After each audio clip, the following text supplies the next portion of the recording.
สบายดีพี่น้องสุขคนเนาะคลิปนี้เด้อพี่น้องผู้ใดเห็นน่ะให้บอกต่อนี่มีข่าวดีมาบอกพี่บอกน้องอีกแล้วเกี่ยวกับโรคภัยไข้เจ็บนี่แหละพี่น้องนางเตี้ยอยู่ทางหลัก30 หมาเมืองจำพรแข็งสวรรณเขตเฮานี่เนาะเพิ่นย่างได้แล้วพี่น้องเป็นตาเรือเสือจากว่าเขาเอิ้นว่าล่มมอนนอนเสือนี่9 ปี 3 เดือนเนาะเพราะว่าเนื่องจากว่าเพิ่นเริ่มต้นนะเพิ่นได้ลูกน้อยพี่น้องได้ลูกน้อยแล้วออกแบบธรรมชาติที่แม่น6 เฮกมันออกบ่เบิดเนาะอันในครบ7 เดือนแหละท้องน่ะไข้ขึ้นก็บ่มีเงินไปหาหมอบัดนี้โตก็เคยไปหาหมออยู่เบยทีแรกนะเคยไปแบบไปเรื่อยๆแล้วก็บ่มีเงินแล้วก็บ่ได้ไปเลยแล้วก็บ่ได้ไปเลยแล้วจนเป็นอัมพาต9 ปี9 ปี 3 เดือนพี่น้องลูกจนใหญ่จากตอนนั้นเฮามาเบิ่งน่ะลูกลมมอนนอนเสือขี่หนีนอนหนีลูก10ผู้หนึ่ง12 ปีผู้หนึ่ง119 ปีพี่น้องครัวเอาแม่จนบ่ได้มีโอกาสได้ไปโรงเรียนจนบ่มีโอกาสได้ไปหลินทางอื่นเนาะก็มีแต่ได้อยู่แต่ในเฮือนเนาะบ้านนี้แหละพี่น้องจากว่าลมมอนนอนเสือแล้วก็ได้นั่งซาเล้งนี่ซาเล้งก็มีผู้ใหญ่ใจดีนี่เนาะเจ้าบ้านเพิ่นเอามาให้ทางราคาที่หมาชุมเฮานี่แหละมีหยังเพิ่นก็ซอยกันสู้กันบ่ถิ่มบ่ป้าได้พี่น้องเอ้ยมื้อนั่นนะก่อนที่เพิ่นสิพบพ่อหมอเทวดานะพี่น้องเพิ่นได้มีพระอาจารย์กันหาเจ้าอาวาสวัดภูคอบ้านบึกทงเพิ่นมาโพดเนาะมาโพดหลังจากหันแล้วพี่น้องผ่านไปประมาณอาทิตย์นึงเนาะร้านสาวเราไปหลอกขายหมักสลีแล้วไปพ่อซะหมอหักไม้ดีแล้วพี่น้องบาทนี่หมอหักไม้กับบ้านโพไซเมืองไซภูทองค่ะนี่บ้านใกล้พี่น้องใกล้ๆนี่นะหักไม้เพิ่นนี่ครับบ่เลือเป็นตะเสือได้พี่น้องบ่เลือเสือได้พี่น้องนี่ค่ะหักไม้สำนี่สามารถเห็นให้คนนอนล่มมอนนอนเสือนี่พี่น้องเพิ่นก็บ่ได้เพิ่นก็อีต้น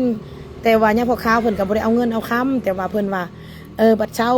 บัดดีอยากให้เท่าใดก็ให้ตอบแทนบุญคุณเท่าใดก็ตอบบ่อยากตอบแล้วก็ย่าเพราะว่านางเตี้ยนี่เพิ่นเป็นคนบ่มี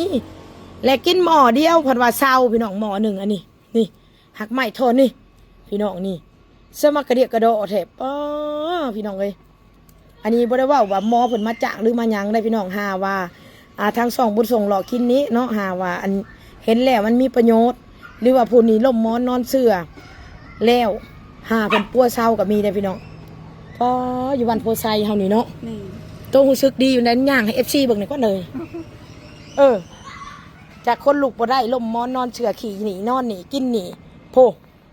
พี่น้องกินมานี่2 อาทิตย์เท่านั้นกินหมอตะบิดย่างไปร้านจนว่าผีคือวันเช้าหม่นออกจากถ้ำนี่ละตายแล้วเนาะนึกว่าวิญญาณออกมาแต่ร้านยังตกใจมันบ่อยากปบบ่อยากแล่นผมบอกป้าคือย่างได้ว่ะพี่น้องดีใจเลยป้าเขาย่างได้แล้วไปห้องกันมาเบิ่งเลยลูกบ้านร้านเมืองสวดๆเลยเนาะนี่แหละพี่น้องแน่นอนหาผู้ใดพี่น้องผู้ใดเป็นเนาะไปบ่ได้เด้อนี่ผู้หอบพุดไปหอบที่แม่นถอยย่างไปหั่นแหละเจ้าว่าโอ้ยก็ยังดีหักลูกได้ยังได้ก็ซ้ำใต้เกิดใหม่มันบอกความรู้สึกลึกๆนี่โตนาทีที่กินทางใหม่แล้วนอนเนาะตื่นมาเช้ามาตัวอย่างได้ตัวบ่เลือเสือตัวเองบ่เลือเสือแล้วตัวเห็ดอะไรอยู่เฮ้ยเป็ดคือย่างได้ว่ะหักใหม่อยู่เพิ่นคือดีแท้ว่ะชมเพิ่นว่าสิปัวให้ดีให้เซาเพิ่นว่าโอ้ยพี่น้องนะพอได้เห็นกะแชร์เอาบุญเด้อพี่น้องคลิปนี้เด้อเพราะหมอนั่นอยู่บ้านโพไซเมืองไซภูทองเนาะแข้งสวรรณเขตเฮาอันนี้กับทาง2บุญส่งก็คิดว่ามันมีประโยชน์ต่อพี่ต่อน้องที่คนที่สิ้นหวังไปแล้วให้มีหวังอีกต่อไปสู้ๆเศร้าวันนี้ให้เป็นคนปกติเด้อนางเตี้ยเด้อ